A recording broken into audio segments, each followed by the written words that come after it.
in emotional competences. So we might want to ask the question, who is it that would do that? Who is it that would be so interested in robbing children of their childhood? What kind of mind or what kind of sickness in the mind would cause such an event to occur? Whether you believe in secret societies and conspiracy theories is besides the point. What kind of sickness or diseased consciousness would even continue to do such a thing or find it normal to do such a thing? A Burger King ad says, "Stop crying and start eating." This is the level of emotional rapport that Burger King is operating on. Stop crying and start eating. A pork advertisement says, "We lead you into temptation, but deliver you from evil." Please note the religious connotation there. We've spoken many times about how the religious symbolism plays into this, and how after you've been raped of your inner spirit, the system, religious system, corporate system, governmental system, must give you back in surrogate, subliminally, in a second-hand way, what you're missing. Because to rob you completely of your components, your psychic and biological components, well, that's pathology. Then you're just a raving lunatic, and of course that doesn't work. The wheel won't get pushed, the money won't come in. The system needs a slave, but it needs a very dumbed-down slave. So they have to give you back what it is you're inwardly craving for.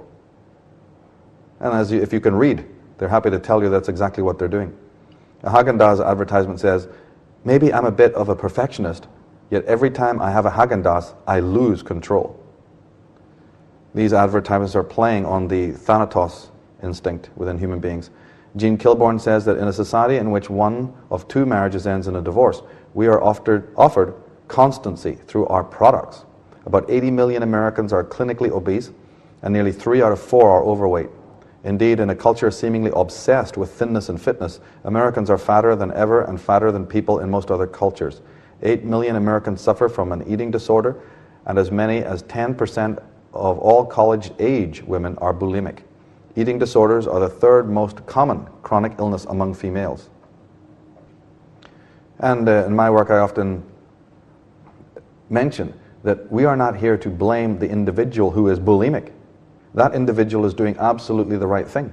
That individual is looking for comfort. You do not become addicted unless you are missing something inside and then looking for a substitute. The drive to smoke or the drive to eat sugar is looking for sweetness in life. They're looking for, companionship, or they're looking for another very important social context. You're looking for love, you're looking for well-being, you're looking for self-esteem. That's perfectly fine, so should you. But somebody has slipped in, some devilish Machiavellian entity has slipped in and said, it's over here. It's in this tube of toothpaste. It's in, these sandals. It's in this bar of soap. Kilbourne says that the self-esteem of girls plummets as they reach adolescence, partly because they cannot possibly escape the message that their bodies are objects, and imperfect objects at that. Boys learn that masculinity requires a kind of ruthlessness, even brutality. Violence becomes inevitable. But that's okay. We've got a police force doubled and tripled in strength. They'll take care of it. We can build more prisons and jails and insane asylums. We have nothing to worry about. Dan Cook, the assistant professor of advertising and sociology at the University of Illinois, says that linking one's sense of self to the choices offered by the marketplace confuses personal autonomy with consumer behavior. That's right, the herd mentality. Speaking of dehumanization and desensitization, Erich Fromm, the great German sociologist and critic, says that one girl hospitalized in a state mental hospital had slashed her wrists and explained her act by saying that she wanted to see if she had any blood. One of the boys in the training school, for instance, threw rocks up on top of his garage and then let them roll down and would try to catch each rock on his head. His explanation was that this was the only way in which he could feel something. He reported that feeling the pain made him feel at least something. So today, tattooing, all kinds of fetishes, body piercing and drug taking and fighting in the streets and every other kind of thing that's going on is again born out of a natural need. We want to feel human, but we become desensitized, we become dehumanized, we've lost our center. So all of these vagrant and crazy subcultural things that you're seeing have an origin. They have an origin in the existential displacement and psychic impoverishment of the human race, starting with the children. Kilborn says that our children are growing up in a toxic cultural environment, one made more toxic by advertising. No one can escape it, just as no one can escape air pollution or pesticides in our food. The world is fast becoming a global marketplace, controlled not by individual governments, but by transnational conglomerates interested only in profit. As we Americans export our economic system and our lifestyle, we also export the addictions, diseases, and psychological problems associated with it, our hazardous cultural environment.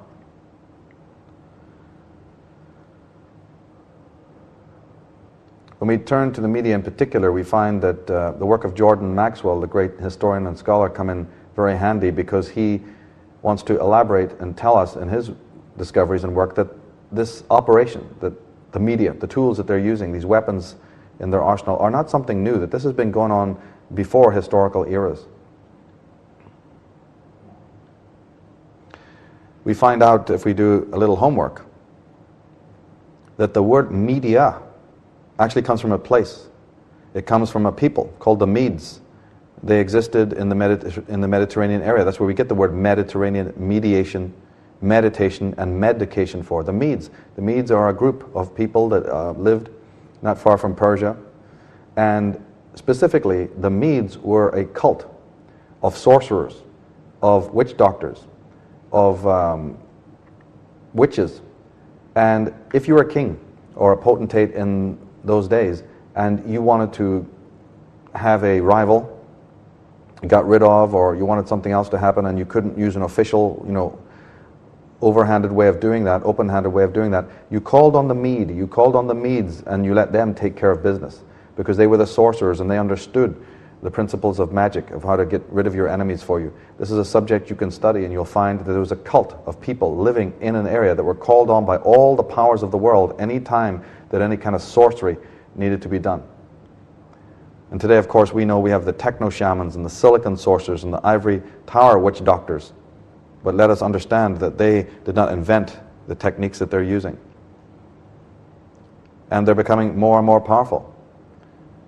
Right now we have 4, 5, 6 of the huge conglomerates that we've been hearing about. Rupert Murdoch's News Corporation, and Disney and Viacom and Bertelsmann and Time Warner.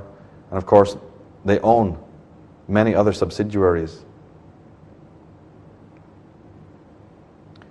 Jordan Maxwell tells us that the word Hollywood, why of all the names in the wide world would we call Hollywood, Hollywood? There's a history behind that word. The word comes from the fact that the Druids of old, the Magi of old, always used to make their wands out of the wood of the holly tree. So they didn't just pick any wand. Now, what is a wand? A wand is for putting spells on people. And Jordan Maxwell has said that the brain is like a computer. And what do you do to a computer? You program it. So programs are called programs. There's a whole act of programming going on here. And the Hollywooders, the ones who are actually putting the hex on you, the spell on you, are happy to tell you what they're doing. Now, the president of the Public Relations of America says that the stuff with which we work is the fabric of men's minds.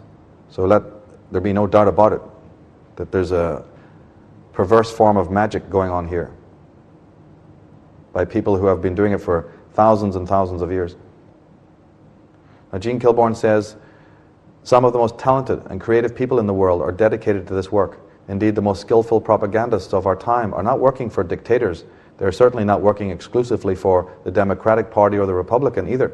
They're working for Foote, Conan, Belding, for Ogilvy and Mather, and for DDB Needham worldwide. Gene Kilborn says that today, Time Warner, Sony, Viacom, Disney, Bertelsmann, and News Corporation together control most publishing, music, television, film, and theme park entertainment throughout the developed world. It is estimated that by the end of the millennia, these companies will own 90% of the world's information. Now, Sidney West, founder of the Fabian Society. Fabian Society goes on to become literally the Labour Party of England. And Sidney West was a member of secret societies, very powerful secret societies, subversive movements operating in England that are hiding behind the political parties of the world. He's happy to tell you, he says, to play those millions of minds, to watch them slowly respond to unseen stimulus, to guide their aspirations without their knowledge. All this, whether in high capacities or in humble, is a big and endless game of chess of ever extraordinary excitement. Now, when we come into the world, we don't come in a toxic or polluted way. We come in looking for truth, and we are of truth. We come in clear. We come in hoping that we're going to be able to be unmolested and have a clear and honest vision of the world, and that we will be told real things and be told truth by those we look up to and need in the early stages of life. But what we get is partial truth. We're conditioned. We see only what we're told to see. We're in a state of malnutrition of mind from the earliest stages. We come in pure, thinking, no, I'm not a number, I'm a free man. This is the inherent sovereign state of a human being. Freedom. The capacity to be free and live in a way that is according to one's own drives. An independent individual. We don't want to be pushed, stamped, indexed, filed, briefed, debriefed, or numbered. We want to think of our life as our own. But do we actually get that chance? We soon find that the reverse is true.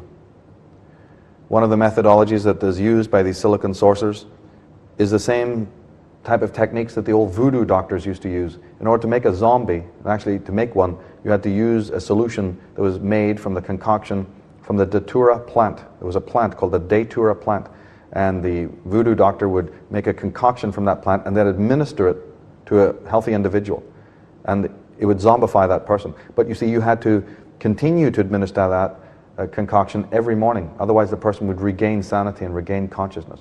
And we have exactly the same thing today, only it's called television and advertising. The new datura. We find that average person spends 6 hours a week shopping and only 40 minutes a week with their own children. As Vernon Howard so eloquently said, those who do not know what it means to be under psychic hypnosis are probably already under it. Now, Ursula Franklin, the Professor Emeritus of Toronto University, says that I picture the reality in which we live in terms of a military occupation. We're occupied the way the French and Norwegians were occupied by the Nazis during World War II, but this time by an army of marketeers. We have to reclaim our country from those who would occupy it on behalf of their global masters. Again, please note that language. On behalf of the global masters? That's right. The great English writer, J.K. Chesterton, says that journalism is a false picture of the world, thrown upon a lighted screen in a darkened room so that the real world is not seen and the unreal world is seen. We live under secret government, conducted by a secret process called publicity. Now, I write that nowhere in America is there a coherent medium for dealing with the psychology of the people, with repressed content and the pathology of the psyche. There are programs, newspapers, magazines, talk shows, and gossip of every description. There is interest and expenditure in sports shows, game shows, news shows, travel shows, medical and science shows, biographies, comedies, sitcoms, and other sensationalistic mass appeal shows dealing with rags to riches sagas, Hollywood superstar dramas, gutter press exposés of scandals, and so forth. Occasionally on PBS we find a self-help show occasionally, or those dealing with New Age philosophies and or religious thought. But the only public shows repeatedly viewed by the mass public, which even come close to dealing with psychological issues, repressed content, and inner existential quandaries caused by the inauthentic life, are what we might call true crime exposés, which are suggestively becoming more and more popular. What am I talking about? Well, it all goes back to Sigmund Freud and Carl Jung and the understanding of the nature of the human mind. We don't want to elaborate on the point, but a little Freud might help us to understand that as a child, when we come into this world, we of course are looking to our parents as the main authority figures in the world, those who are going to instruct us about how to make sense of this incredible theater of the external world with all its diversity and potentially threatening content. Freud said that we are, as children, caught in what is originally called the pleasure principle. Our thinking is of a very animistic state, and then as we grow, It's different for each child, of course. We inherit what is called the reality principle, and that the parents, especially the father, although not always the father, it's usually the